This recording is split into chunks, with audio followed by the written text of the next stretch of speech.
So 3 days and 15 years ago, at 1 a.m. in the morning, with a phone call, Mandy and I became parents in a moment that changed our lives forever.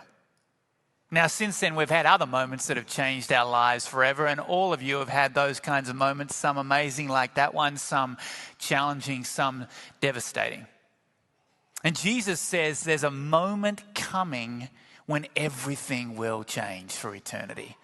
And for those that follow him, it's going to be amazing, but we need to be awake, alert, and ready for it. That's what we're going to talk about today as we wrap up our message series called The Good Life. We've been looking at how to take that good life question mark and make it a good life exclamation mark. And wherever you are on the spectrum of your very worst life and your very best life, we are glad you are here and online today as we wrap this up. Because if you had a moment when life has changed, have you woken up to find everything had changed or things changed on a dime? That's what happened to us at 1 a.m. in the morning 15 years ago. Let me tell you the story. It's a long one, but I'll give you the Cliff Note version. We were on the journey to become parents through adoption, and we'd connected with a birth mum who'd courageously chosen us to parent her baby. Due date was in 3 weeks' time, and she was going to be having a baby girl. And so we were beginning to plan and prepare, emphasis on the word beginning. And then I wake up from a deep sleep at 1 a.m. in the morning to hear Mandy on the phone. And I'm talking a deep sleep. You know, one of those deep sleeps where you don't know what day it is, where you are, what your name is. And then I start listening to that conversation and realize I have a new name, and it's Dad, because we have a baby son. And we have flights to book and bags to pack and equipment to buy and pink things to return. And Mandy has my head in her hands and she's saying, "Be awake, Tim." Interestingly, we got a similar call exactly 2 years later on Joey's second birthday, just after his birthday breakfast, telling us that he was going to have a new name, Bro. We weren't ready to be parents. We didn't know what we were doing. We still don't. With every new season of parenthood, it reminds me of the lyrics from that hit Broadway musical, Dear Evan Hansen. Does anybody have a map? Anybody maybe happen to know how the heck to do this? Because I don't know if you can tell, this is me just pretending to know. It's kind of like that with the good life, isn't it? We pretend to know how to live the good life, but there's a big question mark. But we've been camped out in Luke 12 this series, looking at truth that Jesus gave us to turn that question mark into an exclamation mark. If you've missed a week, go back and watch or listen. We've been learning things about focusing on the right stuff because life isn't about what you own. We've been talking about how not to focus on accumulating wealth at the expense of your relationship with God and others in the kingdom of heaven. We've been learning about the fact that we don't have to worry or be anxious about having enough, because when we focus on God and seek him first, we'll always have what we need. We've been talking about investing our treasure in heaven, not investing in fool's gold. And today, Jesus has my face in his hands and he's saying, "Be awake, Tim." And he's saying to you too, be awake, be alert, be ready, be really ready. Be really ready. Listen, as we wrap up this series, to these words in Luke 12, verses 35 to 38. Be dressed for service and keep your lamps burning, as though you are waiting for your master to return from the wedding feast. Then you'll be ready to open the door and let him in when he arrives and knocks. The servants who are ready and waiting for his return will be rewarded. I tell you the truth. He himself will seat them, put on an apron, and serve them as they sit and eat. He may come in the middle of the night or just before dawn, but whenever he comes, he will reward the servants who are ready.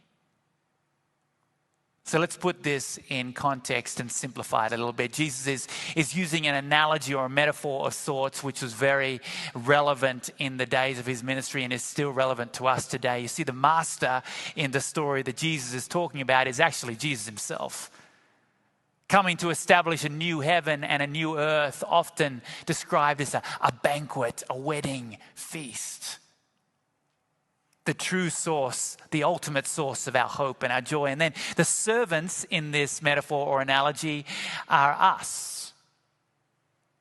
And not servants with the bad connotations that come with that word, the bad associations that come with the word servant.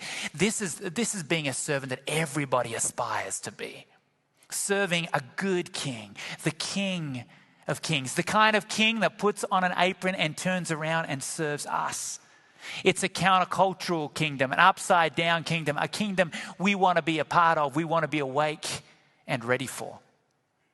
In fact, this is a powerful conclusion to what we've been studying in Luke 12, where Jesus is not just teaching us how to live the good life, but he's teaching us how to live ready for the good life. To focus and not be worried or anxious, to invest, to love, to serve, to give, and to be really ready. This kind of ready. Listen to these next two verses in our text today, verse 39 and 40. Understand this. If a homeowner knew exactly when a burglar was coming, he would not permit his house to be broken into. You also must be ready all the time, for the Son of Man will come when least expected. It's powerful imagery. I mean, if you knew exactly when the burglar was coming or an intruder was coming or a thief was coming, you'd be amped up, right? You'd be ready. I mean, personally, look at me. I can't protect my home with brute force. Oh, look at me. I've got two big boys now, and I'm pretty sure Mandy can bench press more than I can. But when I'm thinking about being this kind of ready, I'm thinking about Kevin McAllister in Home Alone. Are you with me? And then our metaphor starts to mix a little here, because Jesus is the master, but now is he a burglar and a thief? And how do I make that audacious connection? Maybe it's because Jesus is referred to as a thief at other times in the New Testament. One such reference is found in 1 Thessalonians chapter 5. Listen to this.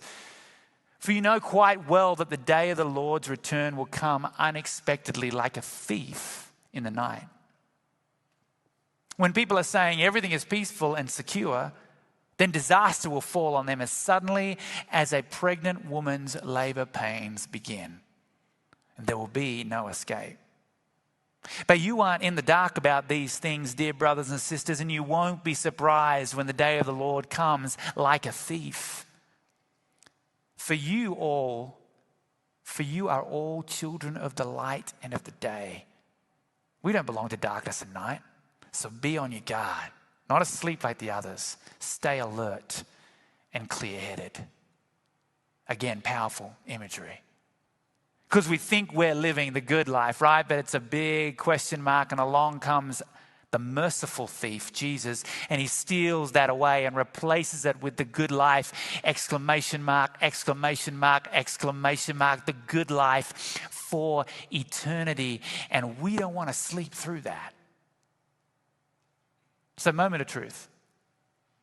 Who in here and online, you can raise your hand in here, put it in the chat online. Who are our morning people? You know, you spring out of bed, ready to go. Be honest with me, we got a few of them in here. I love you, but I don't get you. Who are our night people? Our children of the... Whoa, look at this. Maybe it's interesting that the later service this morning, for those listening later, there are more night people. Just an observation.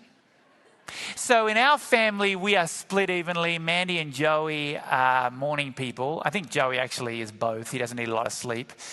He's like an ambivert when it comes to this kind of thing. And then Jacob and I, we're night people. We like our sleep. So Mandy and Joey morning, we're night people. In fact, Mandy and I, our entire marriage, have been opposites in this respect. We can be watching a romantic action movie in the evening, you know, something like Armageddon or the Apocalypse, where the world's ending, but the guy and the girl still get together. And that moment of suspense is happening, the whole crux of the movie. And I look over to see what she thinks, and I've learned to live with it. And then the next morning, the apocalypse or Armageddon could actually be physically happening real time. And she's working out how to survive, and I'm sleeping through the whole thing. My idea of a perfect day is sleeping in, then getting up and having a relaxing breakfast. And when I'm good and ready, take a nap. I mean, isn't that a perfect idea of a Sabbath night, people? You're with me. You're feeling me. That's right. I mean, I've learned to be a morning person by necessity, but that's my natural habitat. So all this talk of being awake, ready, and alert is kind of triggering for me. But you morning people, you are born ready. But let's remember, take heart, night people. This is a metaphor. This is an analogy. Jesus is talking about living awake, living ready. He's contextualizing a way to live. And he's also saying to us, don't just live ready for the good life. Live like it's already here. So I've got another question for you this morning. Who are our Top Gun fans in the room? Yep, now we know our lead pastor Matt, he's a big Top Gun fan, and that second movie, how good was it? And Tom Cruise, how old is he? That bloke must work out. I digress. But no spoiler alert needed for those that haven't seen the movie. Just going to let you know what's going on. Tom Cruise plays the character Captain Pete Mitchell. Call sign? Maverick, that's right. And he is seconded back to the elite Navy flying school some 30 years later. That elite Navy flying school is internally known as Top Gun. That's right. Against the wishes of Vice Admiral Bo Simpson, call sign Cyclone, who refers to Maverick as an under-promoted has-been. In fact, those who've seen the movie will remember this moment. He says to Maverick, the future is here and you're not in it. Tough words. Vice Admiral Simpson spoke a half-truth. The future is here. The religious leaders and Pharisees of Jesus' day, the days of his ministry, his earthly ministry, also told half-truths. Jesus could have been referred to back then as a maverick too, unorthodox and independent thinker, which is so ironic considering he was God and is God. And he's simply giving us perspective around a way to live regardless of our circumstances. Regardless of the things we can and can't control. Regardless and especially in those moments, those devastating moments when everything changes. Because Jesus said it is going to change and I'm going to make all things new. So guess what? The future is here. And we can live with expectation as we move from the good life question mark to the good life exclamation mark. We can live with some simple supernatural powers that I want to talk about, 4 of them today as we close our time together and as we wrap up this series. And the first simple supernatural power we can live with as we live ready and live the good life exclamation mark is the power of purpose. Revealed in this next verse in our text today, which is actually a question from Peter. Peter asked, Lord, is that illustration you just told, is that illustration just for us, the disciples, or for everyone? I kind of find this comical and kind of indicative of the Apostle Peter. He's always so honest, speaking up without thinking. Always trying to take control of things he doesn't really need to control or have any business controlling. Yet this is the disciple, the follower, the apostle that Jesus invested in and entrusted the building of the early church to. But here he's saying, is this mission, this is just for us, right? I mean, we got this. We're ready to do whatever it is. I'm not quite sure you want us to do, but we got this. We've got it all under control. Almost sounding a little bit arrogant, because this is before he was humbled later in the Gospels. Here, he's almost sounding like Hangman from Top Gun 2 or Ice from the first Top Gun movie. It's like, this mission, this is our mission. We're the best. We can do this mission. We got this. The future is here and we are in it. So what does Jesus say? And the Lord replied, a faithful, sensible servant is one to whom the master can give the responsibility of managing his other household servants and feeding them. If the master returns and finds that the servant's done a good job, there will be a reward. I tell you the truth. The master will put that servant in charge of all he owns. Here Jesus is delivering the power of purpose to Peter and to all of us, and it's up to us. Jesus is saying we get to choose, which is further evidence of God's high view of humanity, that he gives us the ability to choose. He gives us free will to choose him, to choose a good life, to choose purpose, to choose to serve and invest. Free will also sadly means there's evil in the world, but that's not God's fault. That dates back to Genesis and is a whole other talk. But we get to choose. What will you choose? In those moments that we can and can't control, when life changes on a dime, will you choose purpose? Jesus even tells us how to have purpose when he says manage and feed the household. And by feeding, does he mean serving? Because Jesus talks a lot about serving. He talks about how the greatest among us will be those who serve. Check out Matthew 21:11 later on. How are you investing what you've been given? Stewarding. That word steward refers to how we use the resources we've been giving. How are you being a good steward of what you've been given to care for and provide for and love generously those around you? To love out of the overflow of the love the Father has lavished on us. Listen to these words in 1 John 3:16-17. We know what real love is because Jesus gave up his life for us. So we ought to give up our lives for our brothers and sisters. If someone has enough money to live well and sees a brother or sister in need but shows no compassion, how can God's love be in that person? That's bold. We need to love others like Jesus loves them. We need to use what we have to care for those around us, to meet the needs of those around us. How are you generously giving to those around you that need help? How are you giving to your local church so that we can be God's provision in the world around us, to organizations who are caring for people? Matt talked about that last week. Not giving out of obligation, but giving out of the overflow of love that you have been given from the Father. Gratitude. Surrender, obedience in your journey of faith. How are we being generous, dependable, reliable, trustworthy, loving, interested, aware of the people around us, living ready for the good life? Because when we live that way, we live with the power of being prepared. Be dressed for service. Keep your lamps burning. He will reward the servants who are ready, who are prepared. Vice Admiral Simpson gave us a dose of this perspective around being prepared in Top Gun 2 when he said the future is here. You see, Jesus said several times also. One such time was in a powerful interaction he had with a woman at a well in John 4.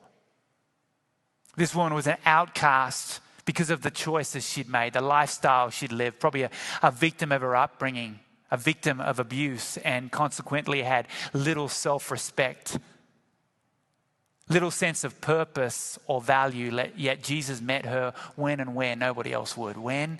The heat of the noonday sun. Where? At a well. And she was suspicious of Jesus because she'd been let down, lied to, betrayed, taken advantage of, given half-truths. And here Jesus delivers the whole truth in a Hollywood blockbuster-worthy scene in John 4, and I'll give you a snapshot. Jesus says, "But the time is coming. Indeed, it's here now, when true worshippers will worship the Father in spirit and truth." The Father is looking for those who will worship him that way, for God is spirit. So those who worship him must worship in spirit and in truth. Listen to that again. But the time is coming. Indeed, it's here now. The past doesn't matter anymore because the future is here. Jesus is saying, and I'm it, and the future is also the present. And if you invest wisely and well in the present, you'll live the good life. Jesus also declares this over in Luke again, but the previous chapter to the one that we've been studying in this series, Luke chapter 11. He's just cast out a demon. And the religious leaders of the day are claiming that his power comes from Satan. Jesus refutes that in Luke 11 verse 20. And he says, "But if I'm casting out demons by the power of God, which he is, then the kingdom of God has arrived among you. The future is here. What are you going to do about it? Are you going to invest in it? Matt talked about this last week. It's the surest investment you'll make. I mean, invest your resources well on your life's journey, but your ultimate resources. Invest in this future, otherwise known as the kingdom of heaven. It's a surer investment than the stock market, than the real estate market, than the currency market, than Bitcoin and crypto and NFTs. It's what we've been talking about in this whole series. Where are you storing your treasure? How are you investing your life? Because if the master returns and finds the servant has done a good job, there will be a reward. Over in Matthew 5, Jesus teaches on the future being here. He teaches on what is otherwise known as the kingdom of heaven, the future. And he says, be glad if they mock you for investing in it. Be happy and joyful because there will be a reward. So how do you live this kind of life that Jesus challenged the woman at the well to live? How do you live ready? I want to go back to John 4 and read those words again, but this time from Eugene Peterson's Message paraphrase version, suggesting more context. Who are you? Oh, it's who you are and the way you live that count before God. Your worship must engage your spirit in the pursuit of truth. That's the kind of people the Father is out looking for. Those who are simply and honestly themselves before him in their worship. Wow. You see, worship is way more than what we do for half the time that we gather on a Sunday, right? It's how we live, love, serve, give, invest 24/7 of our lives. It's how we live ready because the Son of Man will return when least expected. And this is how we can live confidently, regardless of those moments when life changes on a dime. It can shake us, but it won't break us. It can squeeze us, but it won't crush us. Because we live with this hope that there is a time coming. We live the good life, ! Which means we can live with another simple supernatural power, and that's the power of presence. And not just God's presence with us, but us being God's presence in the world around us. In other words, the power of showing up. So often we don't show up because we think we have to have all the answers. We don't show up because we think it's our job to do the saving. We think it's our job to do the fixing, heaven forbid the judging. When Jesus actually said it's our job to do the loving and the serving. To earn the right to share about the hope we have and the truth that we live by. In fact, Peter himself said in 1 Peter chapter 3 to always be ready to give a reason for the hope that you have. And he said that because he knew that if we live this way, we love and we serve, we're going to get an opportunity to talk about the hope we have. You may have heard that saying, people don't care how much you know until they know how much you care.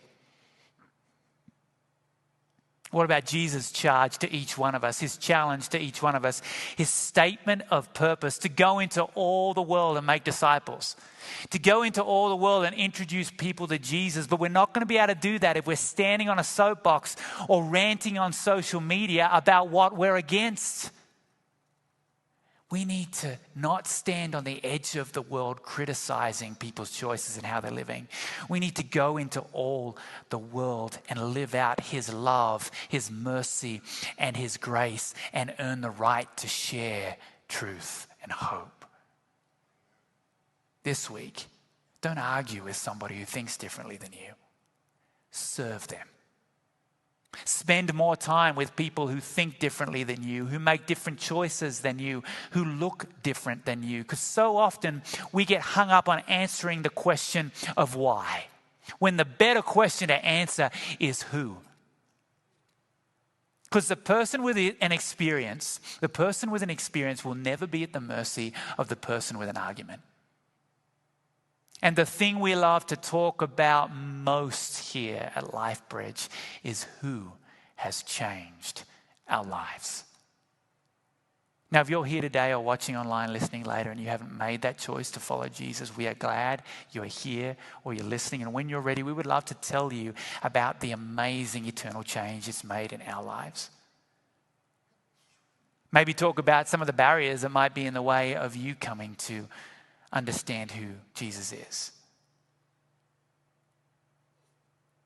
Or maybe you just need to get back on course with the good life and recommit to that. Whatever question you have or conversation you want to have, we are ready to engage at the level you want to engage it at. Whatever your need, we want to show up for you as we show up for him, because he showed up for us and he invited us into the good life, ! The future is here. The good life is available to all. And when we say yes to him and step into it, we will live with another simple supernatural power. The last one I want to leave you with today, and this list is by no means exhaustive, but it's the power of providing. The power of providing, being God's provision in the world around us, helping. This is one of my favorites, because for anyone who's familiar with the personality profiling test called the Enneagram, I test as a type 2. Type 2 is called the helper. Now, there are many personality profiling tests, and none of them are 100% accurate, but they all lead us to a healthier sense of self-awareness, which is a good thing. But being a type 2, a helper, I love the purpose that comes with being prepared and being present and providing for others, helping others, supporting others, finding out what the barrier or the challenge is and helping to solve it. And really, it's all of our responsibility for those that have chosen to follow Jesus. For all of us who have been given this gift, this free gift of salvation, our ultimate help. We've been given it. We couldn't earn it. We've been given it. We can't continue to earn it. Yet, because we've received it, we have this awesome responsibility.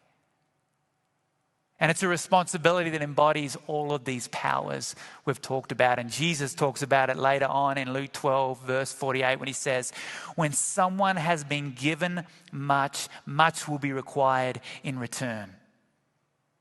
When someone has been entrusted with much, even more will be required. This world is our responsibility. Back to our text today. A faithful, sensible servant is one to whom the master can give the responsibility of managing his other household servants and feeding them. This whole world is his household. This whole world is our responsibility, and we are his servants, aka his children. And not just those who have chosen to follow Jesus. All people are God's children. We'll never lock eyes with anyone less loved by God than we are, less worthy of our love and our service, regardless of choices, differences, beliefs. How do we get so divided? Our call is for unity through love and service. So how are you caring and serving others? How are you introducing people to Jesus? How are you living ready and caring for his household and for those around you, seeing the needs of others, giving, living, loving generously? Saint Basil, a 4th century theologian and monastic, spoke of a perfect world. He wrote this way back in the 4th century. If one had taken what is necessary to cover one's needs and had left the rest to those who are in need, no one would be rich, no one would be poor, no one would be in need. Sounds amazing. Sounds like the kingdom of heaven. Sounds like the future that needs to be the present. Sounds like the good life. Yet some people might get political and say, oh, sounds like communism, or it sounds like socialism. You know what it sounds like? It sounds like the early church in Acts 2 and Acts 4 as people led the charge and cared for each other. How do we make that a reality in our world? How do we make that a reality in our city?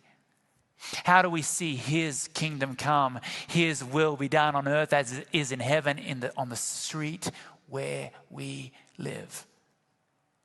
It's by living with the power of purpose, preparedness, presence, and being his provision.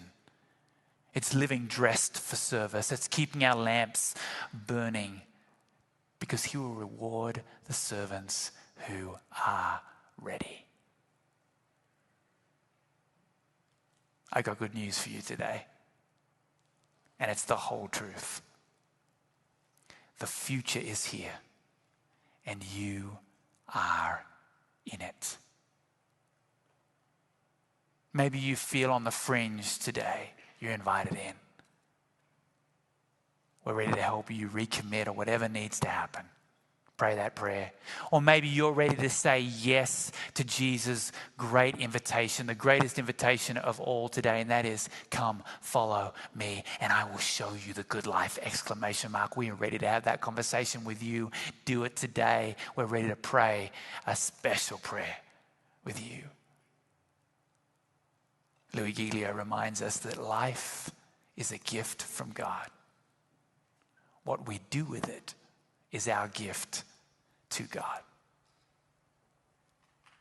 Because life will change in a moment. Just like it did for us 15 years ago at 1 a.m. in the morning. It continues to change. Just in the last couple of weeks, walked journeys with some of you that never thought you'd walk. Lost loved one, lost job, get a call from the bank, an unimaginably scary diagnosis. But you know what puts it all in perspective? There's a moment that's coming. But everything will be made new.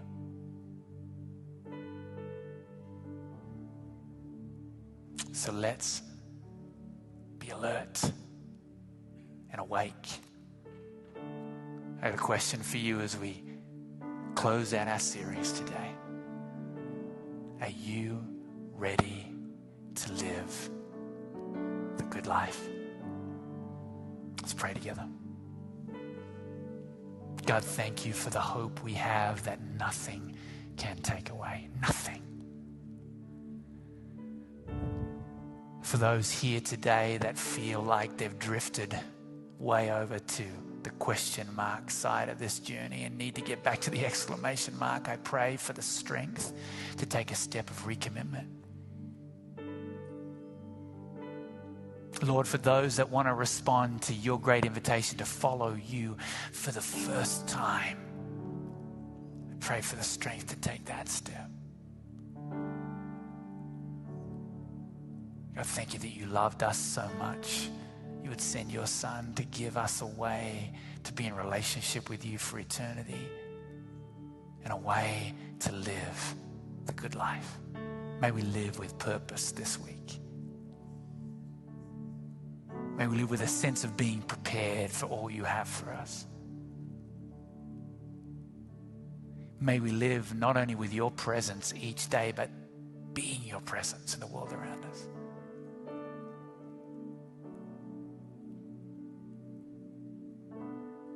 And may we not only receive your provision, but be your provision in the world around us. God, thank you for your love in our lives and who we are in you because of you. It's in your name we pray. Amen.